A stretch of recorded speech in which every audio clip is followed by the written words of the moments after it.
তো শুভ সন্ধ্যা বন্ধুরা, তোমাদের সামনে একটা ভিডিও নিয়ে চলে এলাম। তো আজকে সন্ধ্যাবেলা আমি একটা পকোড়া ভাজছি। কি পকোড়া সেটা দেখো তোমরা। তো এইখানে আমি চিকেনটাকে ম্যারিনেট করে রেখেছিলাম বন্ধুরা। এটা আমি 1-1.5 ঘন্টা আগেই চিকেনটা আমি ম্যারিনেট করা ছিল। তো কি দিয়ে ম্যারিনেট করছি সেটা আমি বলছি। এর মধ্যে আদা রসুনের পেস্ট দিয়েছিলাম বন্ধুরা, যেমন একটু সামান্য জিরে ধনে একটু কাঁচা লঙ্কা দিয়েছিলাম।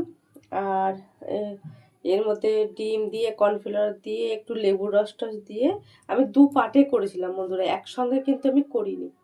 এক পার্টে একটা আদা রসুন এইসব সব মশলা টশলা দিয়ে লবণ টবণ দিয়ে একটা পার্ট করেছিলাম। আর সেকেন্ড পার্টে আমি লেবু দিয়ে 2-5 মিনিট রাখার পর তারপর আমি কর্নফ্লাওয়ার একটু বেসন দিয়ে সেটাকে আমি মাখিয়ে রেখেছিলাম। তো বন্ধুরা, এখন এই সন্ধ্যাবেলা আমি তোমাদের সামনে চলে আসলাম এই চিকেন পকোড়াটা ভাজতে। তো তোমরা দেখতে থাকো। এই যে কড়াইয়ের মধ্যে আমি তেলটা গরম হতে দিয়েছিলাম, তেলটা আমার বন্ধুরা গরমও হয়ে গেছে। তো তোমরা আমার সঙ্গে থাকো, দেখতে থাকো কিভাবে করছি। আর কে কে এইভাবে করো সেটাও আমাকে জানাবে বন্ধুরা। তো দেখতে থাকো, পকোড়াটা ভাজছি।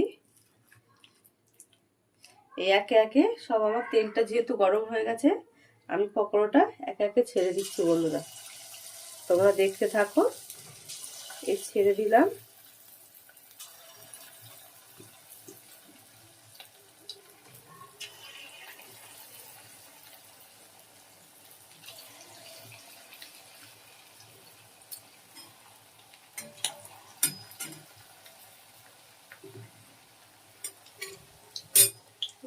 একে ছাড়ছি।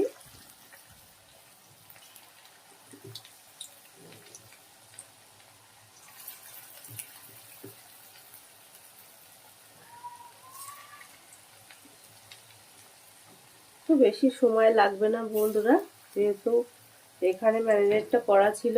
আর আমি 1 ঘন্টা মতো ফ্রিজেও রেখেছিলাম যাতে একটু সফট হয় বা আরও ভালো হয়।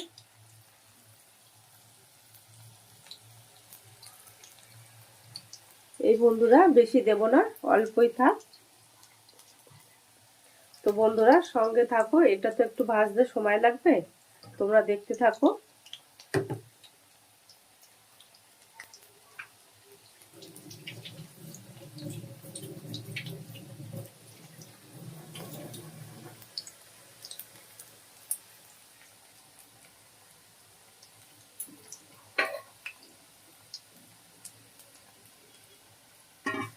তো আমি এবার একে একে